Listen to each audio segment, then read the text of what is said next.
26वां सर्ग। श्री राम जी द्वारा ताड़का का वध।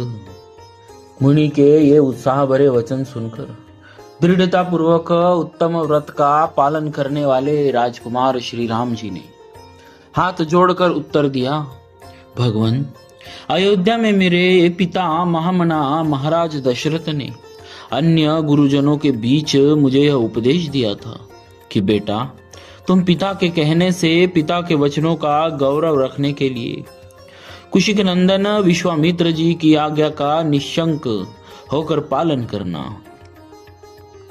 कभी भी उनकी बात की अवहेलना न करना। अतः मैं पिताजी के उस उपदेश को सुनकर आप ब्रह्मवादी महात्मा की आज्ञा से ताड़का वध संबंधी कार्य को उत्तम मानकर करूंगा, इसमें संदेह नहीं है। गौ, ब्राह्मण तथा समूचे देश का हित करने के लिए मैं आप जैसे अनुपम प्रभावशाली महात्मा के आदेश का पालन करने को सब प्रकार से तैयार हूं। ऐसा कहकर शत्रुदमन श्री राम ने धनुष के मध्य भाग में मुट्ठी बांधकर उसे जोर से पकड़ा और उसकी प्रत्यंचा पर तीव्र टंकार दी। उसकी आवाज से संपूर्ण दिशाएं गूंज उठी। उस शब्द से ताड़का वन में रहने वाले समस्त प्राणी थर्रा उठे। ताड़का भी उस टंकार घोष से पहले तो किंग कर्तव्य विमूढ़ हो उठी, फिर परंतु कुछ सोचकर अत्यंत क्रोध में भर गई। उस शब्द को सुनकर वह राक्षसी क्रोध से अचेत सी हो गई। उसे सुनते ही वह जहां से आवाज आई थी उसी दिशा की ओर रोषपूर्वक दौड़ी। उसके शरीर की ऊंचाई बहुत अधिक थी। उसकी मुखाकृति विकृत दिखाई देती थी। क्रोध में भरी हुई उस विकराल राक्षसी की और दृष्टिपात करके श्री राम ने लक्ष्मण से कहा, लक्ष्मण, देखो तो सही, इस यक्षिणी का शरीर कैसा दारुण एवं भयंकर है। इसके दर्शन मात्र से भीरु पुरुषों के हृदय विदीर्ण हो सकते हैं। माया बल से संपन्न होने के कारण यह अत्यंत दुर्जय हो रही है। देखो, मैं अभी इसके कान और नाक काटकर इसे पीछे लौटने को विवश किए देता हूं। यह अपने स्त्री स्वभाव के कारण रक्षित है, अतः मुझे इसे मारने में उत्साह नहीं है। मेरा विचार यह है कि मैं इसके बल पराक्रम तथा गमन शक्ति को नष्ट कर दूं, अर्थात इसके हाथ पैर काट डालूं। श्री राम जी इस प्रकार कह ही रहे थे कि क्रोध से अचेत हुई ताड़का वहां आ पहुंची और एक बाह उठाकर गर्जना करती हुई उन्हीं की ओर झपटी। यह देख ब्रह्मर्षि विश्वामित्र ने अपने हुंकार के द्वारा उसे डांट कर कहा, रघुकुल के इन दोनों राजकुमारों का कल्याण हो, इनकी विजय हो। जब ताड़का ने उन दोनों रघुवंशी वीरों पर भयंकर धूल उड़ाना आरंभ किया, वहां धूल का विशाल बादल सा छा गया। उसके द्वारा उसने श्री राम और लक्ष्मण को 2 घड़ी तक मोह में डाल दिया। तत्पश्चात माया का आश्रय लेकर वह उन दोनों भाइयों पर पत्थर की बड़ी भारी वर्षा करने लगी। यह देख रघुनाथ जी उस पर कुपित हो उठे।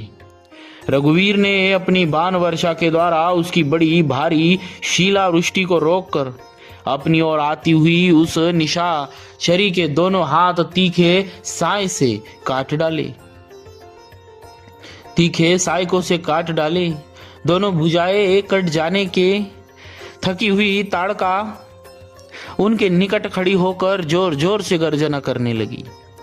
यह देख सुमित्रा कुमार लक्ष्मण ने क्रोध में भरकर उसके नाक कान काट दी, परंतु वह तो इच्छानुसार रूप धारण करने वाली यक्षिणी थी, अतः अनेक प्रकार के रूप बनाकर अपनी माया से श्री राम और लक्ष्मण को मोह में डालती हुई अदृश्य हो गई। अब वह पत्थरों की भयंकर वर्षा करती हुई आकाश में विचरने लगी। श्री राम और लक्ष्मण पर चारों ओर से प्रस्तरों की वृष्टि होती देख तेजस्वी गाधिनंदन विश्वामित्र ने इस प्रकार कहा, श्री राम, इसके ऊपर तुम्हारा दया करना व्यर्थ है। यह बड़ी पापिनी और दुराचारिणी है। सदा यज्ञों में विघ्न डाला करती है। यह अपनी माया से पुनः प्रबल हो उठे। इसके पहले ही इसे मार डालो। अभी संध्या काल आना चाहता है, इसके पहले ही यह कार्य हो जाना चाहिए, क्योंकि संध्या के समक्ष राक्षस दुर्जय हो जाते हैं। विश्वामित्र के ऐसा कहने पर श्री राम जी ने शब्द वेदी बाण चलाने की शक्ति का परिचय देते हुए बाण मारकर प्रस्तरों की वर्षा करने वाली उस यक्षिणी को सब ओर से अवरुद्ध कर दिया। उसके बाण समूहों से घिर जाने पर माया बल से युक्त वह यक्षिणी जोर जोर से गर्जना करती हुई श्री राम और लक्ष्मण के ऊपर टूट पड़ी। उसे चलाए हुए इंद्र के वज्र की भांति वेग से आती देख श्री राम ने एक बाण मारकर उसकी छाती चीर डाली। तब ताड़का पृथ्वी पर गिरी और मर गई।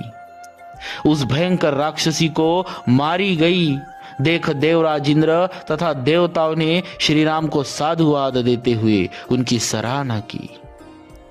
उस समय सहस्त्रलोचन इंद्र तथा समस्त देवताओं ने अत्यंत प्रसन्न एवं हर्षोत्फुल्ल होकर विश्वामित्र जी से कहा, मुनि, कुशी के नंदन, आपका कल्याण हो। आपने इस कार्य से इंद्र सहित संपूर्ण देवताओं को संतुष्ट किया है। अब रघुकुल तिलक श्री राम पर आप अपना स्नेह प्रकट कीजिए।